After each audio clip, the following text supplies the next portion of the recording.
Hey guys, how's it going?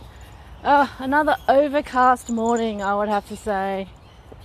Not that that's a bad thing, because it's actually quite cool. Like, literally cool. Anyway, Tao, the way I talked about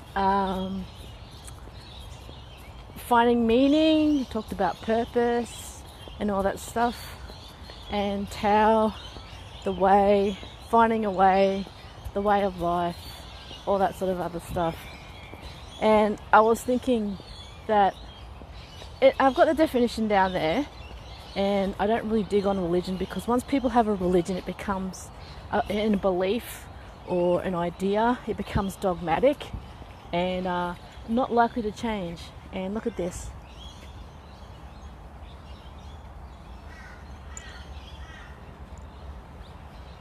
Confucius and these beautiful gardens. Anyways, so the way, philosophy being balance in all things, and trying to find it.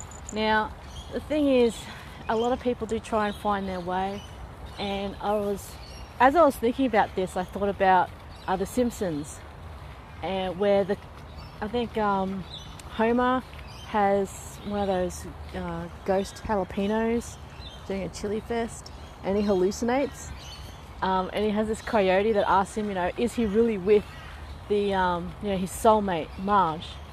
And he goes on this massive journey. He has doubts and all that sort of stuff, and then in the end he realizes, oh my god, she really is my soulmate. She knows me so well.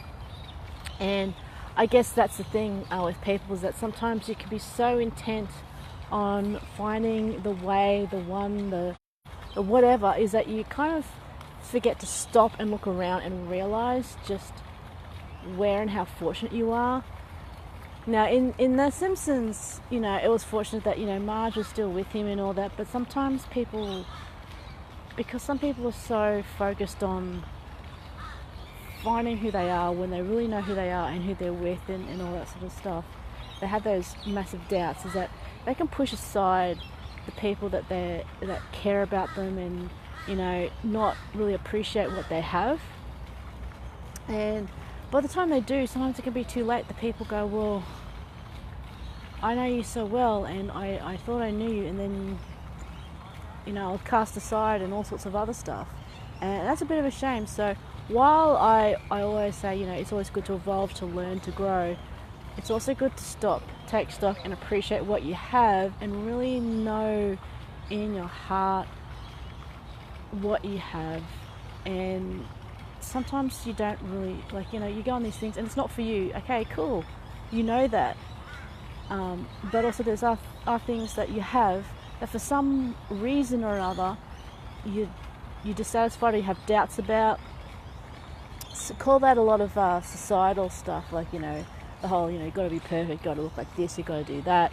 If you don't have if you're not successful, then, as in, have a lot of money, then, you're not a success anyway. And that's really untrue. There's plenty of people I know who are quite content and happy not being CEOs of companies, just sort of pottering around, doing their job, doing their thing, and their sole goal in life is just to do that.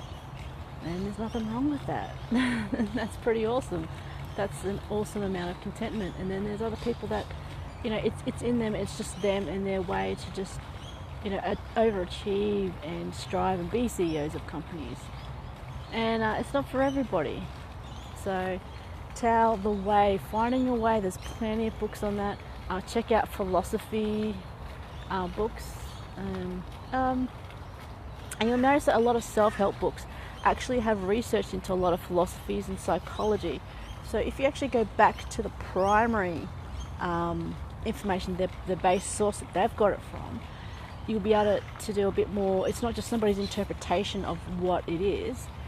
You'll be able to read back on what people had and what people thought about, and then you'll be able to make your own interpretation of things. So while I also listen to a lot of things like, Simon Sinek, Jordan B. Peterson, Mel Robbins, Tony Robbins, I think recently picked up one that's a Japanese-based story I'll get to in a moment, or later on another go live.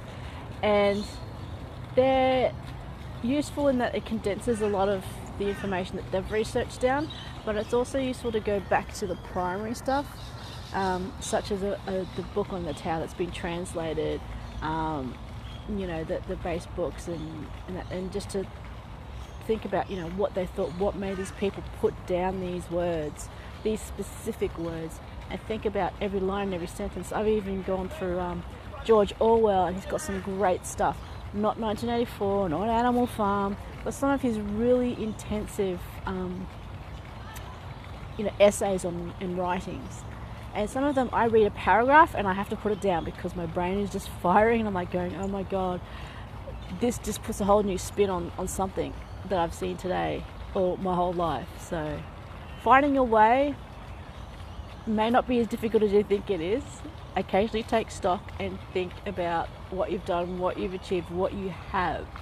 And you might already be following your way, you might have already been in your way, but for some reason there's those self-doubts and something has happened to rock that belief in your system and you and what you're doing. And it's good to unpack that. Anyway, sat here enough in this lovely garden, listening to the waterfall, chatting to you guys. So have a good day, and make sure you keep a little dry. That's if you're in Brizzy, because it's a bit of a raining thing. Okay? See ya. Bye.